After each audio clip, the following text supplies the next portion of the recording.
नमस्कार, मराठी स्वयंपाकमध्ये आज आपले खूप खूप मनापासून स्वागत। तर आज आपण बनवणार आहोत उन्हाळ्यात शरीराला थंड ठेवणारं आणि एनर्जी देणारं कैरीचं पन्ह। तर हे पन्ह आज आपण साखर न वापरता हेल्दी आणि रिफ्रेशिंग पन्ह बनवणार आहोत।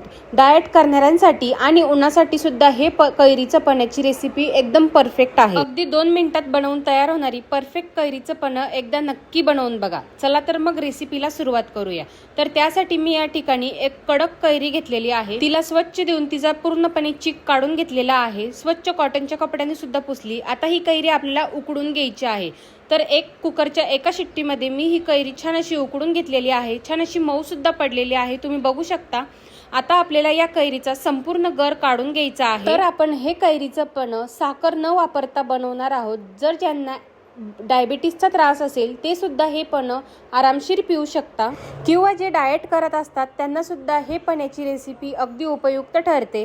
तर हे शुगर फ्री कैरीचं पन्ह तुमचं वजन सुद्धा वाढू देणार नाही आणि चवही जबरदस्त लागेल। उन्हाळ्यात जर थंड राहायचं असेल किंवा थंड काहीतरी प्यायचं असेल आणि साखर सुद्धा आपली टाळायची असेल तर मग हे कैरीचं पन्ह तुम्ही नक्की ट्राय करून बघा। तर अशाच पद्धतीने मी या ठिकाणी संपूर्ण कैरीचा पल्प काढून घेतलेला आहे। तुम्ही बघू शकता जे साल होते त्याचा सुद्धा मी या ठिकाणी गर काढून घेतलेला आहे। आता यामध्ये मी साधारण 1 कप गूळ घातला। गूळ घालण्याचा व्हिडिओ माझ्याकडून स्किप झाला, त्यानंतर मी या ठिकाणी 1 कप गूळ घालून घेतलाय। हवं तर तुम्ही गूळ घालण्याचे प्रमाण कमी जास्त सुद्धा करू शकता।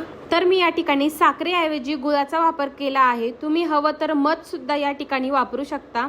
यामुळे सुद्धा हे पन्ह हेल्दी आणि नैसर्गिक गोडपणा देतो। आता आपण कैरी आणि गूळ चांगला मिक्स केला। आता मी या ठिकाणी एक मोठं मिक्सरचं भांडं घेतलं आहे, त्यामध्ये आपण हा कैरी आणि गूळ घालून घेऊया। आता आपण यामध्ये कैरीचा पल्प घातला, त्यानंतर या ठिकाणी अर्धा ते पाव चमचा काळं मीठ घालायचं। पाव चमचा आपल्याला चाट मसाला घालायचा। नंतर पाणी घालून किंवा पाणी न घालता याला पुन्हा वाटून घ्यायचं। तर या ठिकाणी मी पाणी न घालता वाटून घेतलं। त्यानंतर मी या ठिकाणी 2 ग्लास थंड बर्फाचे पाणी घालत आहे, ते सुद्धा आपण यामध्ये घालून छान असे वाटून घ्यायचे आहे। तर अशा पद्धतीचे आपले साखर न घालता छान असे दाटसर कैरीचे पन्ह या ठिकाणी तयार झालेले आहे। हवं तर तुम्ही यामध्ये आईस क्यूब सुद्धा घालू शकता। आता हे पन्ह मला थोडे घट्ट वाटत आहे, म्हणून मी त्या मिक्सरच्या भांड्यामध्ये अजून 1 ग्लास पाणी घेतले, गार पाणी, ते सुद्धा या पन्हामध्ये घालून घेत आहे। तुम्ही पाण्याचे प्रमाण कमी जास्त सुद्धा करू शकता। आता परफेक्ट कन्सिस्टन्सी या पन्ह्याला आलेली आहे। खूप जास्त घट्ट सुद्धा ठेवलेले नाही किंवा खूप जास्त पातळ सुद्धा केलेले नाही, अशा पद्धतीचे पन्ह मी या ठिकाणी ठेवलेले आहे। हे पन्ह आपण एकदा चांगले मिक्स करून घेऊया। तुम्ही यामध्ये आईस क्यूब सुद्धा घालू शकता। आता आपण थोडे ग्लासाला डेकोरेट करूया। जर तुम्ही या पन्ह्यामध्ये साखर घालणार असाल तरी सुद्धा या पन्ह्याची चव अजिबात बदलणार नाही। जशी गुळाची चव लागते त्याच पद्धतीने तुम्ही साखर घातली तरी बी चव बदलणार नाही, अगदी तशीच चव राहील। आणि जर तुम्हाला हे पन्ह शुगर फ्री करायचे असेल तर तुम्ही यामध्ये गूळ वापरेल की मध वापरेल ते मला कमेंट करून नक्की सांगा। तर अशाच पद्धतीने आपले या ठिकाणी शुगर फ्री पन्ह या ठिकाणी तयार करून झालेले आहे। हे पन्ह शरीर थंड ठेवतं आणि लू पासून वाचवतं। डायबिटीज असणाऱ्यांना चांगला पर्याय आहे। नॅचरल स्वीटनर वापरल्यामुळे हे हेल्दी सुद्धा आहे। जर तुम्हाला हे शुगर फ्री कैरीच्या पन्ह्याची रेसिपी आवडली असेल तर व्हिडिओला एक लाईक नक्की करा।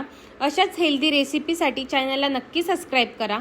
तसेच तुमचे मित्रमैत्रीण किंवा फॅमिलीमधले जे कोणी डाएट करत असतील किंवा शुगर फ्री असणारे असतील त्यांना हा व्हिडिओ नक्की शेअर करा। तर तुम्हाला हे कैरीच्या पन्ह्याची व्हिडिओ कशी वाटली ते मला कमेंटमध्ये नक्की सांगा। तुम्हाला आणखीन कोणत्या उन्हाळ्या स्पेशल थंडगार रेसिपी बघायच्या आहे ते सुद्धा मला कमेंटमध्ये नक्की सांगा। तर पुन्हा भेटूया अशाच एका नवीन व्हिडिओमध्ये। तोपर्यंत धन्यवाद।